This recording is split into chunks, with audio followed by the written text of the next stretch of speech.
Welcome to Shorty Supercoach and welcome to the Western Bulldogs preview.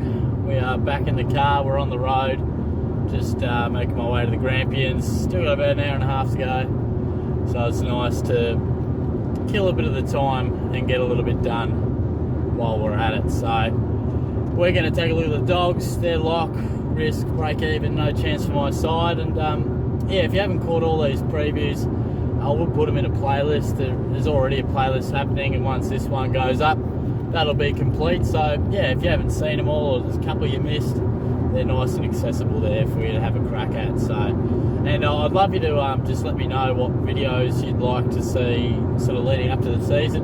I mean, obviously I've got the regular stuff I do, and there'll be players that are a bit more topical. But yeah, I'd love to hear if there's anything specific that's really on your mind, and yeah, let us know in the comments. If you read something you like, give it a thumbs up. Gives me a good indication of what the majority of people are sort of about. So yeah, I appreciate that. And in terms of the lock for the Dogs, look, off the top, my rule this year, or something I'm going by, is I'm staying well clear of any Western Bulldogs midfielder.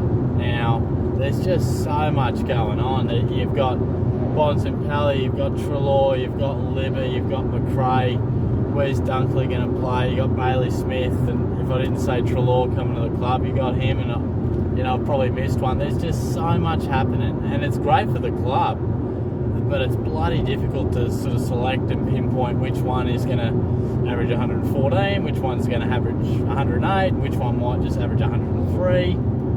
We've probably got a reasonable idea, but I'll tell you what, it's not easy. So I've found it too difficult to try and pinpoint, and I just wanted to sort of put that out there before we really get stuck into it. Therefore, my lock is Caleb Daniel. Now, a lot of people probably won't start with him, and I understand why, and he is in my team at the moment. He's certainly not in concrete, because I think he's just so consistent that he's not going to get away from him, like in terms of price. Like, it's not like if you don't start with him, he's going to score a couple of 150s and all of a sudden he's out of range. Like, put it like this. I mean, he was unbelievable last year. 12 of his 17 games, he scored 90 plus, and he only went below 80 once, and that was a 71. So you're going to get arguably the most consistent defender, probably up there with Lloyd.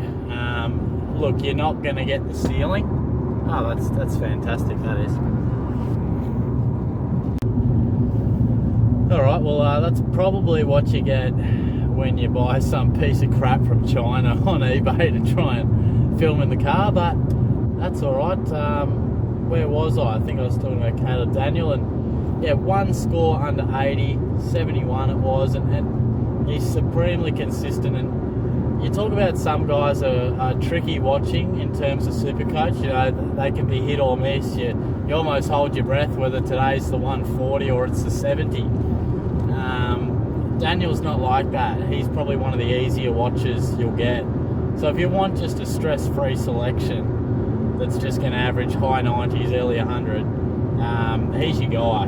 I mean, his highest score was 134. So, I mean, he is capable of some 120 pluses, and interestingly, in the elimination final, he scored 154. So, I mean, he absolutely tore that game apart. So it's not to say he can't score over 115. Like, he can, but you're going to get mostly 90 to 110. So it's a nice stress-free sort of look at your back line. So I really like him. And in terms of the risk, I've got a few players and a few for different reasons. Look, I want to start with Stefan Martin. Now, a lot of people will probably look at him and compare him to Bruce and look at him as an R2 selection.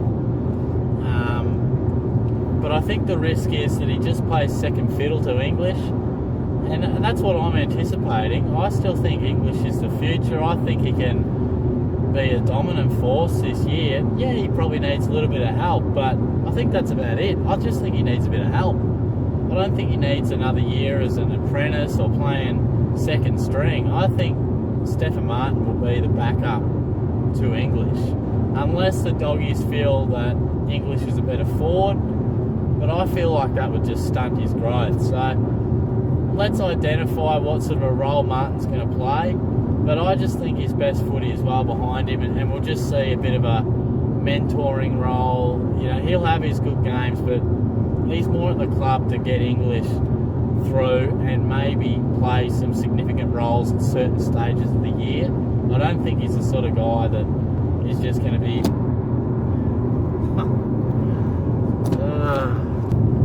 take 3. All right, let's go. I might be at the Grampians by the time I finish this one, but Stefan, put simply, I think he's risky.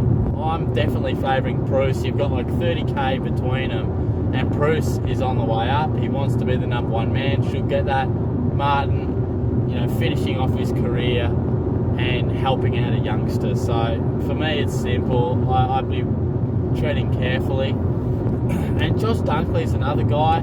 He's part of the big 5 in the forward line that I've spoken about. You'll need the big 5 at some stage in the season. It's just a matter of when you get him. I'm just a little concerned. I'm pretty concerned about getting this goddamn video done.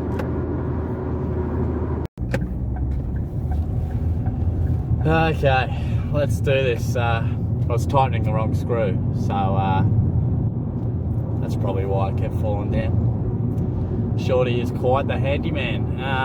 Josh Dunkley concerns me, like I said off the top. So many Western Bulldogs. Oh, fucking hell, what the shit? Alright, I've officially got no idea how this thing works, so I'm just going to smash this out and let's see how many times it falls down. But Josh Dunkley, so many midfielders at the Dogs. I just don't know how much mid-time he's going to get. He was all about the centre bounce early last year, and he was averaging, like, pumping out 130s. He's such a good footballer that he can still score well as a forward. I just don't think... Look, if he's midfield, I'm thinking he can average over 110, but if he's not, and I feel as if he will be more your... I'm going to lose my fucking mind. Oh, for fuck's sake. You know what? I'm just going to bloody pull over and not be driving, tighten these screws, and just finish this goddamn video. These things couldn't be tighter. How the hell do you keep falling down? Anyway, that's why you pay money. Oh, my mum's texted me. Yeah, I'm coming, mum. I'm coming. You get what you pay for, kids. You spend $11, you get a piece of shit like this. Alright. Okay, I think I was talking about Dunkley still. Yeah, he's such a good footballer that... Turn that off. He's such a good footballer that he can score quite easily 95 plus as a forward, drifting into the midfield. He's a natural footballer. He's a great type. But it just concerns me that there is so many midfielders running through there that he might just have weeks where Luke Beveridge goes, look, you've got a role to play in the forward line, and he scores like 70 odd. And there might be other days where we go, nah, we like you as a matchup and a type for this arrangement in the midfield today. It scores 125. Yeah, I don't know. I'm not sure I want to start with him, because I reckon we're going to see stages in the season where he does chuck in the odd 70, and I reckon we can pick him up. Like I said with Daniel, you're probably not going to get too many of those in a row. I feel like Dunkley, I just want to identify what his exact role is, how's it going to look, and I can jump on him if I need. I just don't think, you know, when you're picking premiums, number one is, of course, scoring ability, but number two is clarity about what they're going to do. You don't want to start a guy and cross your fingers that he's going to play in the midfield all the time. We need to absolutely know what you're going to get. So, yeah, I think that's where I stand with Dunkley. I'm a bit of a watch and see. And staying on the trend of how many midfielders are in the Dogs lineup, and this one probably won't appeal to everyone, but Jack Mcrae, he averaged 121 last year. Now, he's a superstar. If he's in that centre bounce all the time, you can lock him in for a 120 average. But like I said, so many doggies in there in the engine room. Mcrae might be disadvantaged, or at least be putting the team first, because he has the ability to play on a wing and because he can play a bit more outside. You know, Bontempelli's going to be in there, and his secondary position is forward. Libba can't really play anywhere else, I don't think. Bailey Smith is a pure mid. Adam Treloar, pure mid. Mcrae and Lockie Hunter, you know, they might at times be used on a wing and outside the centre bounce, and we saw that early last year until Beveridge, you know, decided to throw him right back in there. So I'd love to just sit down and have a little cuppa with Bevo and see what he's going to do, but it's hard for us to tell. His first 5 rounds last year, he only averaged 102. Now, he was playing a little bit more outside. Some weeks he was inside, but, you know, he's a superstar. He's always going to find the ball. I'm not talking like he's going to average 85. His poorer season would be an average in the early hundreds, but his upper echelon is like 125. So, again, I just want to see exactly what he's going to do, and you're paying absolute premium price, top dollar. I think there's better guys. You know, I'd be looking at Clayton Oliver right next to him, sort of thing. You know, Oliver's going to be at 80% of centre bounces, absolute inside beast.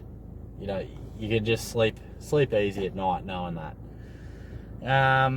In terms of a breakout, you know, there's no one really stands out. I've gone Bailey Smith here, and you're not really going to pick him. You know, I've just talked down all these Dogs midfielders, and I put one on the breakout. Look, I looked through all the numbers, and I just couldn't see anyone that really stood out. Smith averaged 92 last year. I can see him pushing that into the hundreds. You know, that probably doesn't mean you pick him, but it's a spike in the numbers. And another guy I just want to throw in there, you might pick him up in Supercoach draft, but Paddy Lipinski, I reckon he's about due to push his average into the 90s. I think, you know, again, he's sort of played a number of positions, but he's bloody consistent. You know, you look at his numbers last year, he scores a stack of 80s and 90s, and that's reflective in his end-of-year average. But I like him as a type. I've just seen glimpses that I quite enjoy. I reckon he can play, and, you know, he might just average a handy 90 in one of your final selections in Supercoach draft. He could be crucial in that regard.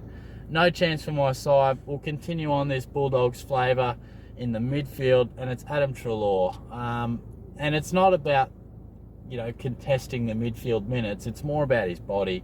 Averaged 109 last year, had some massive scores, 587k, but you just can't trust that body anymore. You know, he's always been a little flimsy, but now these soft tissue injuries, they just keep arising. He only played 8 games or something like that last year, so we can't be paying that much for a guy that, it's a genuine issue, you know, and these types of injuries, they keep on happening. You know, they do reoccur. It's the nature of it. So I wouldn't be going near Treloar, but you know, there's a lot to like about the Dogs as a footy side. I've just sort of take the headache out of it, and I've tried to not, you know, dissect which midfielder is going to be the dominant one. You can probably say with a reasonable assurance that it'll be one of Bont, Mcrae or Treloar. But, you know, I think each dog will have their day at certain stages, and, you know, it'll change up from week to week. I like to pick premium mids, that they're the number one guy in there, or, you know, top 2 blokes. When the game's on the line, they're in there, you know it. They're attending centre bounce after centre bounce. So that's just what sort of makes me sleep easy at night. You might be a bit different, but that's a wrap for the previews. I saved the most difficult one to last. You know, I reckon I'll be piecing together those videos, and hopefully you get a bit of a laugh out of that, because I think I'll keep in quite a few of the reactions, except when I think I dropped a C-bomb at one point there. So, you know, maybe don't show your kids that one, but I'll probably cut that out. But anyway, look, I'm done for those club previews. I don't know where I am. I think I'm not far off Skipton, so I'm probably a little while off the Grampians yet. But I'm just listening to Sammy Groth on the Howie Games, bit of a throwback episode, so I'll get stuck into that. Like I said, if you want to listen to all these, go onto the playlist. If you've got any ideas for what you'd like to see on the channel, let me know. And I'll catch you guys soon. Cheers.